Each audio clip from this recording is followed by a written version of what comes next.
Welcome to A1 Telugu first news. ముందుగా headlines చూద్దాం. తెలంగాణ బీజేపీలో చేరిన సీనియర్ నటి ఆమని పార్టీ కండువ కప్పి ఆహ్వానించిన రాష్ట్ర అధ్యక్షుడు రామచంద్రరావు.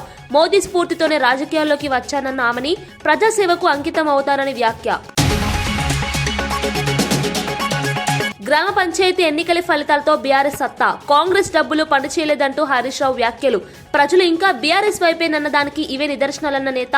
గ్రామ స్థాయిలో బీఆర్ఎస్ బలంగా ఉందని ఫలితాలు చాటాయని వ్యాఖ్య. తెలంగాణ ప్రజలు డబుల్ ఇంజిన్ సర్కార్ కోరుకుంటున్నారన్న బండి. ఎన్నికలు ఎప్పుడొచ్చినా బీజేపీ అధికారంలోకి రావడం ఖాయమన్న ధీమా. కేంద్రం రాష్ట్రం కలిసి పనిచేస్తే అభివృద్ధి వేగమన్న వ్యాఖ్య. తెలంగాణలో ప్రస్తుత పాలనపై అసంతృప్తి పెరుగుతోందన్న ఆరోపణ.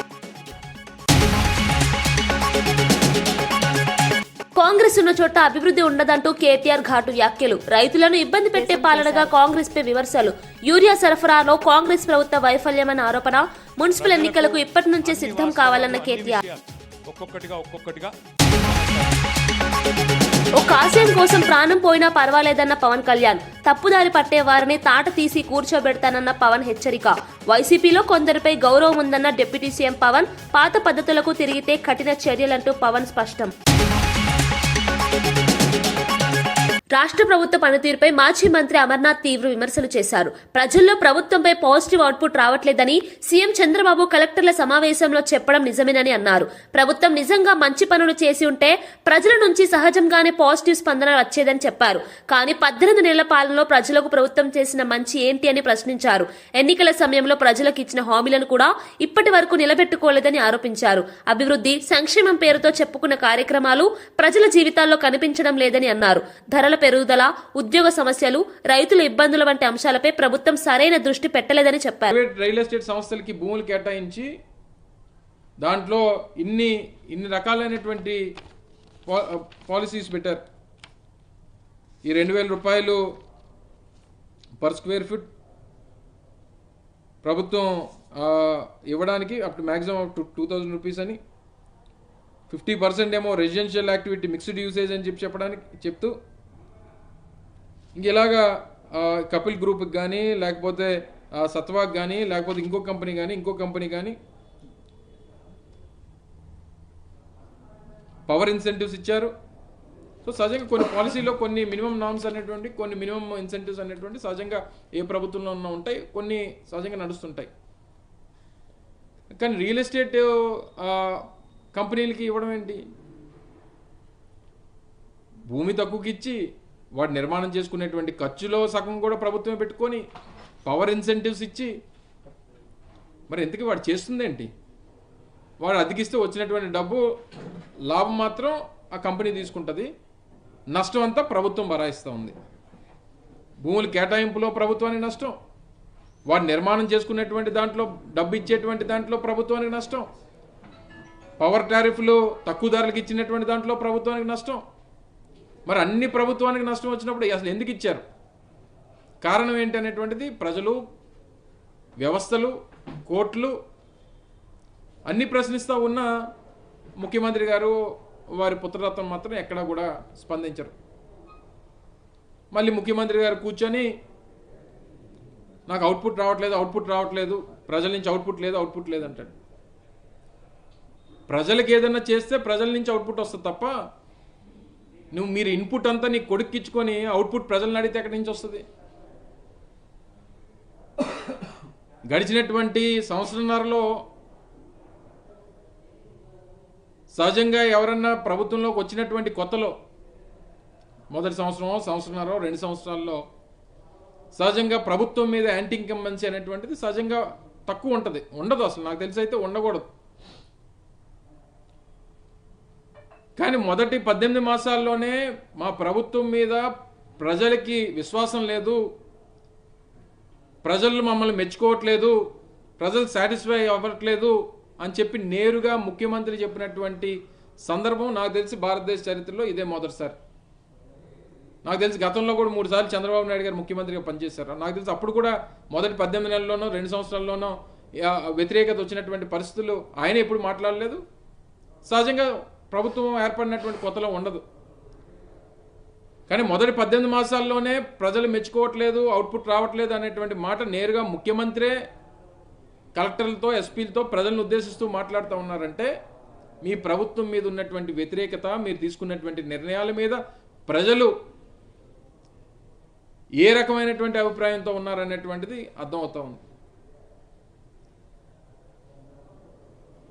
అయితే ప్రభుత్వం ఏ రోజుకి ఆ రోజు అప్పు, లేకపోతే కొడుకు గురించి డప్పు, ఇవి రెండే చంద్రబాబు నాయుడు గారు గడిచినటువంటి 18 మాసాలుగా చేస్తున్నటువంటి 2,75,000 కోట్ల రూపాయల అప్పు ఈ 18 మాసాల్లో.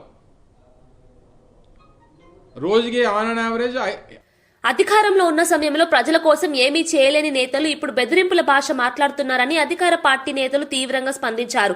మీరు బెదిరిస్తే భయపడతామని అనుకుంటున్నారని ప్రశ్నించారు. ఎలాంటి అండదండలు లేకుండా ఇప్పటి వరకు వచ్చామంటే ఎంత కమిట్మెంట్ ఉందో అర్థం చేసుకోవాలని హెచ్చరించారు. రాజకీయాల్లో మాట్లాడేందుకు కూడా గీతలు ఉంటాయని, ఆ గీతలు దాటి మాట్లాడితే పరిణామాలు తప్పవని స్పష్టం చేశారు. మాటల దూకుడు తగ్గించుకుని పద్ధతులు మార్చుకోవాలని సూచించారు. ప్రజాస్వామ్యంలో బెదిరింపులకు, హెచ్చరికలకు చోటు లేదని అన్నారు. గీతలు దాటి మాట్లాడితే చేతుల్లో గీతలు తీసేస్తామంటూ చేసిన వ్యాఖ్యలు రాజకీయ వర్గాల్లో చర్చనీయాంశంగా మారాయి.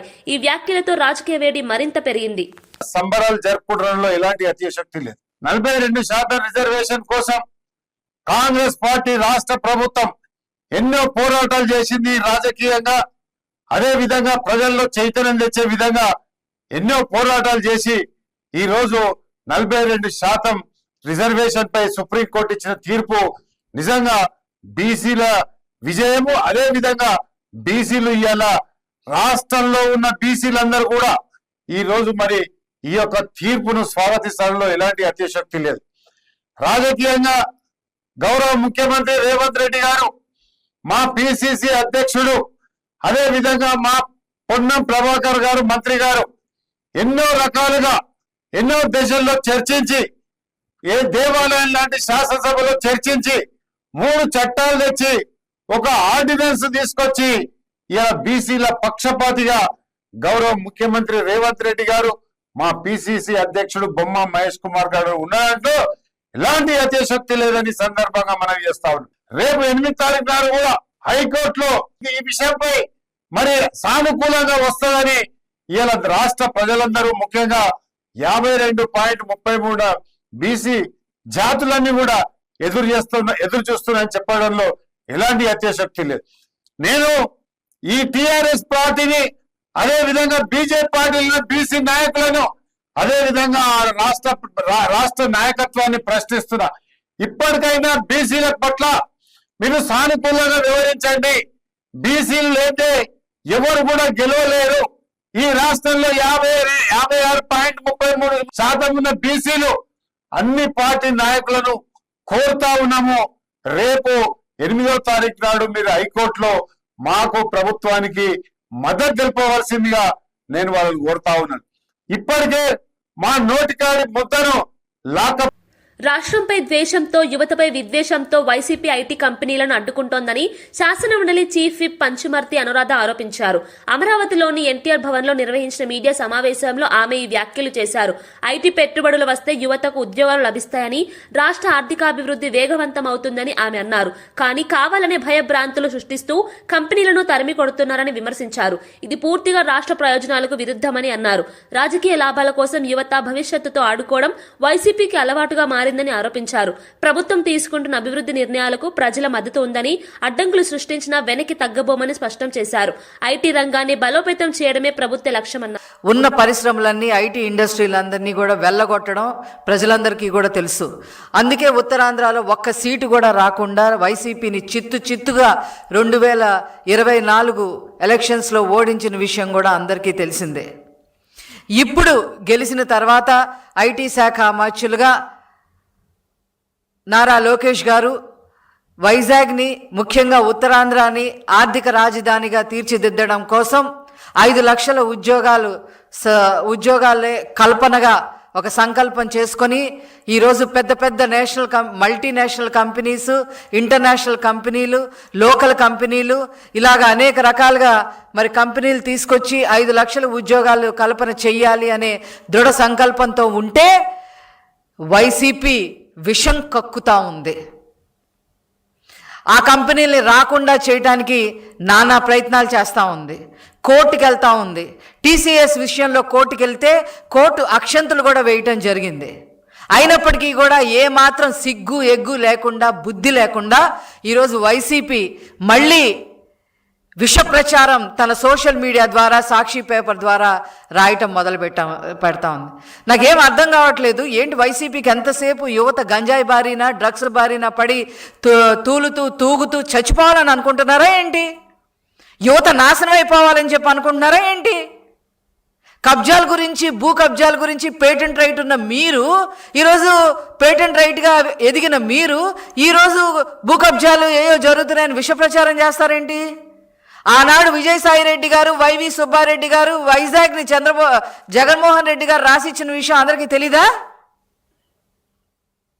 ఆనాడు విజయసాయిరెడ్డి గారు, ఇప్పుడు అవన్నీ బయటకు వస్తాయనో ఏమో, మొత్తం మీద కామ్గా ఉన్నాడు ఆయన. బట్ అన్నీ కూడా బయటకు వస్తాయి, అతను ఎక్కడున్నా కూడా బయటకు వస్తాయి, ఏ పార్టీలో ఉన్నా కూడా బయటకు వస్తాయి. కొండల్ని ఆ రోజు కూతురికి దారాదత్తం చేసిన విషయం అందరికీ తెలీదా? ఋషికొండ చుట్టూ ఉన్న భూములన్నీ 1000 ఎకరాలు అల్లుడి పేరు మీద రాసేయటం వైసీపీ ఎంపీగా ఉన్న విజయసాయిరెడ్డి. ఉపాధి హామీ పథకం పేరు మార్పుపై కాంగ్రెస్ తప్పుడు ప్రచారాలు చేస్తోందని తెలంగాణ బీజేపీ అధ్యక్షుడు రామచంద్రరావు మండిపడ్డారు. నరేగా పథకం ద్వారా ప్రజలకు మరిన్ని లాభాలు చేకూరేలా కేంద్ర ప్రభుత్వం మార్పులు చేసిందని తెలిపారు. కానీ వాస్తవాలు తెలుసుకోకుండా కాంగ్రెస్ కావాలని అపోహలు సృష్టిస్తోందని విమర్శించారు. నరేగాపై మాట్లాడే అర్హత కాంగ్రెస్ పార్టీకి లేదని ఘాటుగా వ్యాఖ్యానించారు. వీబీజీ రామ్జీలో రాముడి ఆశీర్వాదం, మోదీ కష్టం రెండూ ఉన్నాయని అన్నారు. పేదల అభ్యున్నతికి కేంద్ర ప్రభుత్వ నిర్ణయాలన్నీ తీసుకుంటున్నామని స్పష్టం చేశారు. ప్రజల దృష్టిని మళ్లించేందుకే కాంగ్రెస్ ఈ తరహా రాజకీయాలు చేస్తోందని ఆరోపించారు. అభివృద్ధిని అడ్డుకునే ప్రయత్నాలను ప్రజలు గుర్తించారని రామచంద్రరావు తెలిపారు. ఎక్కువ ఒక గ్రామీణ ప్రాంతాల్లో ఈ యొక్క నిరుద్యోగ సమస్యని తీర్చడానికి ప్రయత్నంలో ఈ యొక్క నరేగాని మనం మార్చడం జరిగింది, వీబీజీ రామ్జీ. కానీ ఈరోజు కాంగ్రెస్ ప్రభుత్వం, కాంగ్రెస్ నాయకులు దాని మీద తప్పుడు ప్రచారాలు చేస్తూ ఉన్నారు. నరేగా అనేటటువంటి ఒక స్కీమ్ని దాన్ని ఇంకా మార్చి ప్రజలకు ఎక్కువ లాభం వచ్చేటటువంటి దాంట్లో పేరు మాత్రమే మార్చారు. దానికి వీళ్ళకి అభ్యంతరం ఏందో మాకు తెలియదు. కాంగ్రెస్ పార్టీకు నరేగా మీద మాట్లాడే అధికారమే లేదు. ఎందుకంటే మన్మోహన్ సింగ్ గారు వారి కాల పరిమితం పూర్తయ్యే వరకు కేవలం 1,00,000 కోట్లు మాత్రమే దేశంలో వాళ్ళు ఖర్చు పెట్టారు. అదే 10 సంవత్సరాలు నరేంద్ర మోదీ గారు వచ్చిన తర్వాత మనము 8 లక్షల కోట్ల రూపాయలు గ్రామీణ ప్రాంతంలో మనం ఖర్చు పెట్టినాము ఈ యొక్క స్కీమ్ ద్వారా. ఎవరు గ్రామంలో పనిచేస్తూ ఉన్నారు, ఎవరు గ్రామంలో అభివృద్ధి ప్రయత్నం చేస్తూ ఉన్నారు, ఎవరు గ్రామీణ ప్రాంతంలో ప్రజల ఒక జీవితాల్లో మార్పు తీసే ప్రయత్నం చేస్తున్నారంటే ఒక్కసారి గ్రామీణ ప్రజలు కూడా ఆలోచించుకోవాలి. కాబట్టి తెలంగాణలో కూడా గ్రామీణ ప్రాంతాలు బలపడాలంటే, గ్రామీణ ప్రాంతాలు అభివృద్ధి మార్గంలో వెళ్ళాలంటే, వికసిత భారత్ వైపు మనం వెళ్ళాలంటే మీ అందరూ కూడా ఈ వీబీజీ రామ్జీ అనేటటువంటి పథకాన్ని, దాంట్లో మన రాముడే ఉన్నాడు కాబట్టి ఆ రాముడి ఆశీర్వాదం, ఆ మోదీ గారి యొక్క కష్టము అన్ని కలిపినటువంటి ఒక వికసిత భారత్ వైపు అందరం కూడా పోవాలి. భారతదేశంలో గ్రామాల ఒక అభివృద్ధి చాలా ముఖ్యము. కాబట్టి మీ అందరికీ కూడా ఈ సర్పంచ్లకు, ఉప సర్పంచ్లకు, వార్డు మెంబర్కు ఇంత పెద్ద ఎత్తున గెలిచి భారతీయ జనతా పార్టీని ప్రతిష్టం చేసినందుకు కార్యకర్తలకు, జిల్లా నాయకులకు, రాష్ట్ర నాయకులకు, ఆ ప్రాంతంలో ఉన్న మా ఎంపీలకు, పోటీ చేసిన ఎంపీలకు, ఎమ్మెల్యే పోటీ చేసిన కార్యకర్తలకు, నాయకులు అందరికీ కూడా నేను వారిని అభినందిస్తున్నాను. ఇంత కష్టపడ్డారు. ముఖ్యంగా కిషన్ రెడ్డి గారి యొక్క సొంత ప్రాంతంలో వారు ఆ ఒక ఇన్ని సీట్లు గెలవటం, ఇన్ని సర్పంచ్ గెలవటం కూడా మనం ఒక ఆలోచించాల్సిన అవసరం ఉన్నది. ఏ విధంగా ప్రజల ఈరోజు వాళ్ళ ఆలోచన వాళ్ళ సరళి ఉందని చెప్పేసి. రాష్ట్రంలో ఫిలిం, టెలివిజన్ ఎకోసిస్టమ్ ను మరింత అభివృద్ధి చేసేందుకు ప్రభుత్వం చిత్తశుద్దితో పనిచేస్తుందని సినిమాటోగ్రఫీ మంత్రి కోమటిరెడ్డి వెంకటరెడ్డి తెలిపారు. సినిమా పరిశ్రమకు అవసరమైన మౌలిక వసతులు, విధానపరమైన సహాయాన్ని ప్రభుత్వం అందిస్తుందని చెప్పారు. తెలంగాణను ఫిలిం హబ్ గా తీర్చిదిద్దడమే లక్ష్యమన్నారు. యువతకు ఉపాధి అవకాశాలు పెరిగేలా చర్యలు తీసుకుంటున్నామని తెలిపారు. స్టూడియోలు, శిక్షణ కేంద్రాలు, టెక్నికల్ సపోర్ట్ ను బలోపేతం చేస్తామని అన్నారు. ఫిలిం, టీవీ రంగాలు రాష్ట్ర ఆర్థిక వ్యవస్థకు కీలకమని పేర్కొన్నారు. పరిశ్రమ ప్రతినిధులతో నిరంతరం చర్చలు జరుపుతూ సమస్యలు పరిష్కరిస్తామని హామీ ఇచ్చారు. సినిమా రంగం అభివృద్ధితో అనుబంధ రంగాలకు కూడా లాభం చేకూరుతుందని మంత్రి స్పష్టం చేశారు. గాయపడ్డారు. Short films are really important for helping new talent and fresh ideas grow. Our government is dedicated to making Telangana the best and easiest place for filmmakers to work. Hyderabad, the global cinema capital, is not only India's film production hub but also center of creative ambition. As a Minister of Cinematography, I assure all of you that our Chief Minister and our government of Telangana is committed to strengthening our film and television ecosystem. Hyderabad International Short Film Festival. This is the right cream of the people who can reform this society. And the very purpose of the short film or long film, in addition to the providing employment and also business, and above all, the purpose should be for creating social consciousness. Congress party ఎన్ని కేసులు పెట్టినా, ఎంత డబ్బు పంచినా, గుండాయిజం చేసినా ఎదురీదుకుని గెలిచిన సర్పంచ్లు, ఉప సర్పంచ్లు, వార్డు మెంబర్లకు హృదయపూర్వక శుభాకాంక్షలని మాజీ మంత్రి ఎమ్మెల్యే హరీష్ రావు తెలిపారు. గ్రామ పంచాయతీ ఎన్నికల ఫలితాలు బీఆర్ఎస్ పార్టీ సత్తాను స్పష్టంగా చూపించాయని అన్నారు. ప్రజలు ఇంకా బీఆర్ఎస్ వైపే ఉన్నారనడానికి ఇవే నిదర్శనమని వ్యాఖ్యానించారు. బీఆర్ఎస్ తరఫున గెలిచిన సర్పంచ్లను కూడా కాంగ్రెస్ ఖాతాలో వేసుకోవడం హాస్యాస్పదమన్నారు. రాజకీయాల్లో అబద్దాలు చెప్పడంలో నోబెల్ ప్రైజ్ ఉంటే అది రేవంత్ రెడ్డికి ఇవ్వాలని ఎద్దేవా చేశారు. ప్రజల తీర్పును వక్రీకరించే ప్రయత్నాలు కాంగ్రెస్ మానుకోవాలని హరీష్ రావు సూచించారు. నిజంగా ఈ ఎన్నికలు బీఆర్ఎస్ పార్టీ యొక్క సత్తా ఏందో చాటినాయి. కారు జోరు, కాంగ్రెస్ బేజారు. ఎందుకు ఈ మాట అంటున్నా అంటే ఎప్పుడైనా రూలింగ్ పార్టీ, ఇప్పుడు మనం కూడా 2 సార్లు గవర్నమెంట్లు ఉన్నాం, అంతకుముందు కూడా కాంగ్రెస్ ఉండే, తెలుగుదేశం ఉండే. ఎప్పుడైనా లోకల్ బాడీ ఎలక్షన్లు, సర్పంచ్ ఎలక్షన్లు అనేవి రూలింగ్ పార్టీ 90 పైసలు గెలుస్తుంది, ప్రతిపక్షం 10 పైసలు గెలుస్తుంది. కానీ ఈసారి ఏమైంది, మనం 40%, 4,000కు పైగా సర్పంచులు ఇవాళ బీఆర్ఎస్ పార్టీ గెలిచింది. 4,000కు పైగా గెలిచినాం. అఫ్ కోర్స్ రేవంత్ రెడ్డి కథ వేరు, మంది పుట్టిన బిడ్డ కూడా నా బిడ్డనే అంటాడు, ముద్దు పెట్టుకుంటాడు. ఈ కేసు వేరే కేసు ఇది. ఎందుకంటే మొన్న లెక్కలు చెప్పిండు. ఇప్పుడు మనము గెలిచిన సర్పంచులు కూడా ఆయన ఖాతాల్లో వేసుకున్నాడు. ఇప్పుడు సంగారెడ్డిలో మనం 34 గెలిచినాం, కానీ రేవంత్ రెడ్డి ఏమంటాడంటే సంగారెడ్డిలో మనం 25 గెలిచినాం, 29 గెలిచినాం అంటాడు. ఇళ్ళవి కూడా అలానే కలుపుకుంటాడు. అన్ని కాన్స్టిట్యూన్సీలు అట్లనే చేసిండు. సరే, రేవంత్ రెడ్డి సంగతి మనకు తెలియదు ఏం కాదు. అబద్ధాలు ఆడడంలో రాజకీయాల్లో భవిష్యత్ అన్న నోబెల్ ప్రైజ్ ఎవరికైనా ఇస్తే అది రేవంత్ రెడ్డికే వస్తుంది. నంబర్ 1 జూటా కోర్. ఒక్కటే సరిగా మాట్లాడతాడా? ఇప్పుడు సర్పంచ్ ఎన్నికల్లో నువ్వు గెలిచిందే 50% లోపల, ఏమంటాడు, నేను 66% గెలిచిన, ఇక మళ్ళా తాప కూడా మాదే గవర్నమెంట్ వస్తుంది అంటాడు.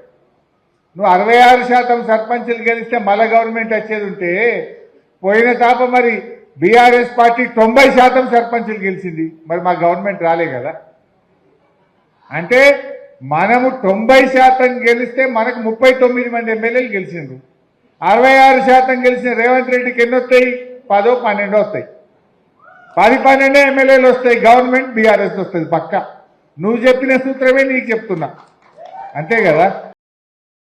అమరావతిలోని విట్ యూనివర్సిటీలో జెన్సెట్ పోస్టాఫీస్ ను కేంద్ర గ్రామీణ అభివృద్ది కమ్యూనికేషన్ శాఖ సహాయ మంత్రి పెమ్మసాని చంద్రశేఖర్ ప్రారంభించారు.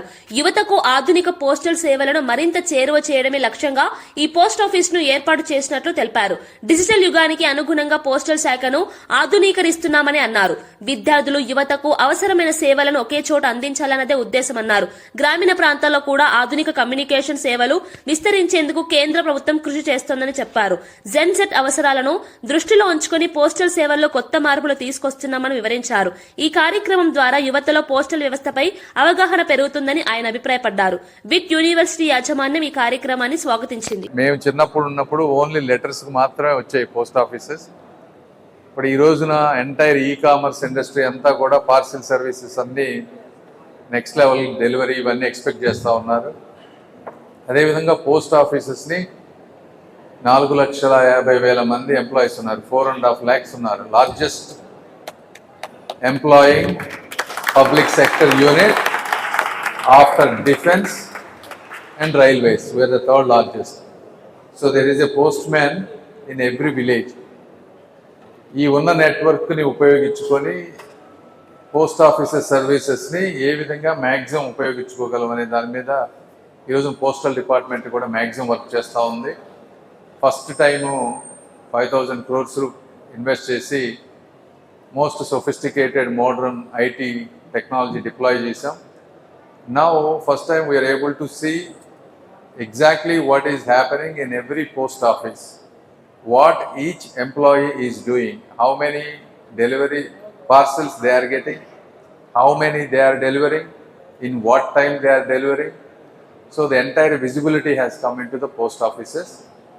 Now the goal of post offices, Department of Post is to integrate this service into every e-commerce platform, whether it is Amazon, whether it is Meesho, or any other small like self-help group women in rural areas who they produce their products and they want to deliver it to the rest of the world.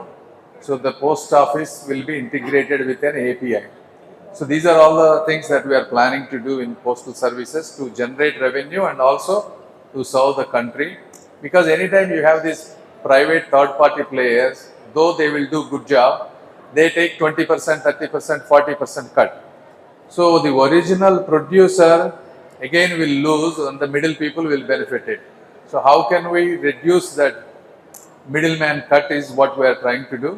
So obviously Gen Z post office is a new concept also, because youth should not feel like, you know, post office is old, right? So a little bit modern architecture,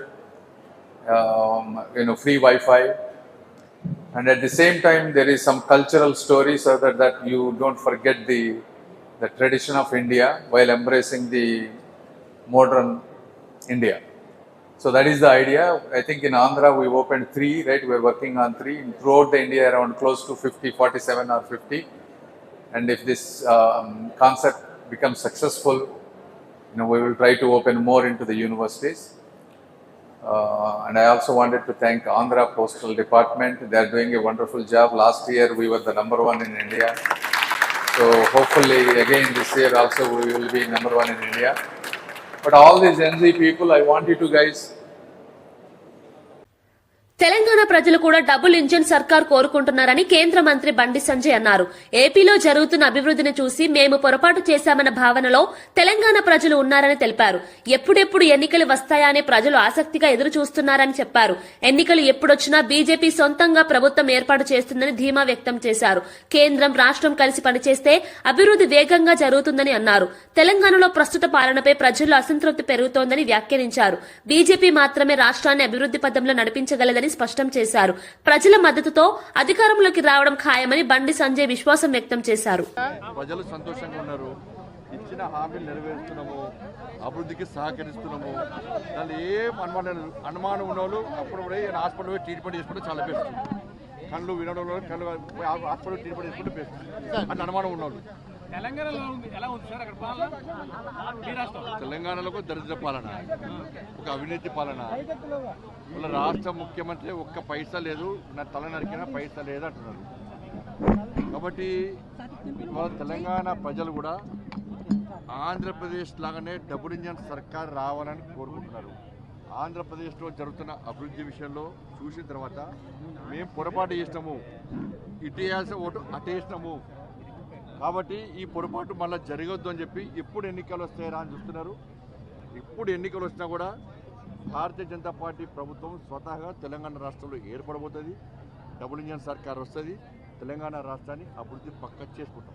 తెలంగాణలోని బీజేపీను BRS ఒక కూటమి అంటున్నారు sir. Telangana ఇప్పుడు 10 సంవత్సరాల నుంచి అంటున్నారు వాళ్ళు. BJP BRS ఒకటి, బీజేపీ బీఆర్ఎస్ ఒకటి. ఇలా బీజేపీ బీఆర్ఎస్ కొడితే మేము వాళ్ళు కలిసి పోటీ చేసినాం ఎప్పుడైనా? బీఆర్ఎస్ కాంగ్రెస్ కలిసి పోటీ చేసింది. బీఆర్ఎస్ కాంగ్రెస్ కలిసి పోటీ చేసింది. మేము ఎప్పుడు బీఆర్ఎస్తో పోటీ చేయలే. ఇవాళగా రేవంత్ రెడ్డి గారు ముఖ్యమంత్రి కాకముందు ఏమన్నాడు? నేను ముఖ్యమంత్రి కాగానే మా ప్రభుత్వం రాగానే చూడు, నన్ను చూడు, నా అందం చూడు అన్నట్టు వెంటనే కేసీఆర్ అవి నుంచి బయటపెడతా జైలుకు పంపుతా అన్నాడు. ఫోన్ ట్యాప్ కేసు జైలుకు పంపినా. కాళేశ్వరం గాంధీ భవన్ లో టీపీసీసీ మీడియా కమిటీ చైర్మన్ సామ రామ్మోహన్ రెడ్డి మీడియా సమావేశం నిర్వహించారు. ఈ సందర్భంగా రాష్ట్ర రాజకీయ పరిస్థితులపై ఆయన స్పందించారు. కాంగ్రెస్ ప్రభుత్వం చేపడుతున్న సంక్షేమ అభివృద్ది కార్యక్రమాలను ప్రజలకు వివరించారు. గత ప్రభుత్వాల వైఫల్యాల వల్లే రాష్ట్రం అనేక సమస్యలను ఎదుర్కొన్నదని చెప్పారు. ప్రజల ఆకాంక్షలకు అనుగుణంగా కాంగ్రెస్ ప్రభుత్వం పాలన సాగిస్తోందని స్పష్టం చేశారు. ప్రతిపక్షాలు కావాలని తప్పుడు ప్రచారాలు చేస్తూ ప్రజలను తప్పుదో పట్టించే ప్రయత్నం చేస్తున్నాయని ఆరోపించారు. ప్రజాస్వామ్యంలో మీడియాకు కీలక పాత్ర ఉందని, వాస్తవాలను ప్రజల ముందుకు తీసుకెళ్లాల్సిన బాధ్యత ఉందని పేర్కొన్నారు.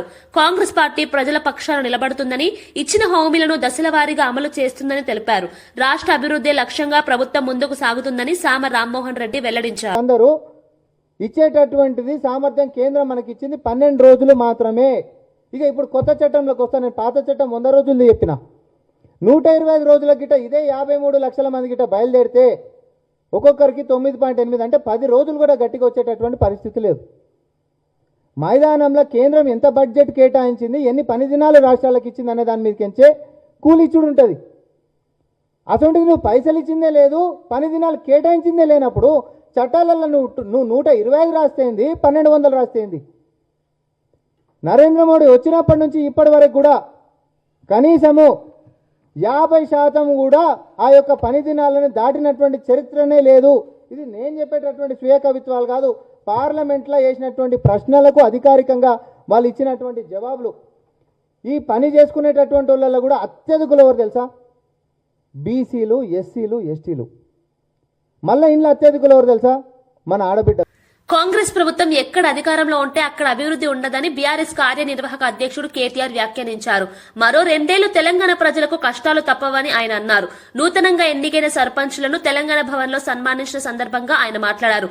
గ్రామాల్లో రైతులు యూరియా కోసం యుద్ధాలు చేయాల్సిన పరిస్థితిని కాంగ్రెస్ ప్రభుత్వం తీసుకువచ్చిందని విమర్శించారు. దుకాణాల్లో యూరియా ఇవ్వలేని ప్రభుత్వం యాప్ లో ఇస్తానంటూ చెప్పడం హాస్యాస్పదమన్నారు. రైతులపై నిజమైన ప్రేమ ఉంటే యూరియా సరఫరా సజావుగా ఉండదని అన్నారు. సర్పంచ్ ఎన్నికల ఫలితాలు చూసి ఎంపీటీసీ, జెడ్పీటీసీ ఎన్నికలు పెట్టే ధైర్యం ప్రభుత్వానికి లేదని వ్యాఖ్యానించారు. జనవరి, ఫిబ్రవరిలో మున్సిపల్ ఎన్నికలు వచ్చే అవకాశం ఉందని, ఇప్పటి నుంచే కార్యకర్తలు సిద్ధం కావాలని కేటీఆర్ దిశానిర్దేశం చేశారు. ప్రజలకు అన్ని వాస్తవాలు, అన్ని విషయాలు ఒక్కొక్కటిగా అర్థమవుతా ఉన్నాయి. ఒక్కొక్క వర్గానికి ఇప్పుడిప్పుడే మొత్తం తేటతెల్లమవుతున్నది. అన్ని విషయాలు వివరంగా అర్థమవుతున్నాయి. ప్రజలు ఎదురు చూస్తున్నారు. ఇప్పుడు నిజానికి ఈ ఎలక్షన్లో కేసీఆర్ గారు కాలు బయట పెట్టలే, ఒక మాట కూడా టీవీలో కూడా చెప్పలే. కానీ మన సింబల్ కూడా లేదు, కారు గుర్తు కూడా లేదు. కానీ మనోళ్ళు ఎక్కడికక్కడ వీరోచితంగా అద్భుతంగా కొట్లాడి ఇవాళ మొత్తం రాష్ట్రంలో అద్భుతమైన రిజల్ట్ తీసుకొని వచ్చినారు. దానివల్ల ఇవాళ ప్రభుత్వమే వెనుకకు పారిపోయే పరిస్థితున్నది. జిల్లా పరిషత్, మండల పరిషత్ ఎలక్షన్లు పెట్టకుండా గుర్తు లేకుండానే గిట్లున్నది. ఇక గుర్తు వచ్చి మళ్ళీ కేసీఆర్ గుర్తుకొస్తే ఎట్లుంటుందో అని చెప్పి తప్పించుకొని పారిపోయే పరిస్థితి ఉన్నది. ఒకటి మాత్రం పక్కా, ఇంకొక 2 ఏళ్ళు మనకు కొద్దిగా పరీక్షా సమయం ఉంటుంది.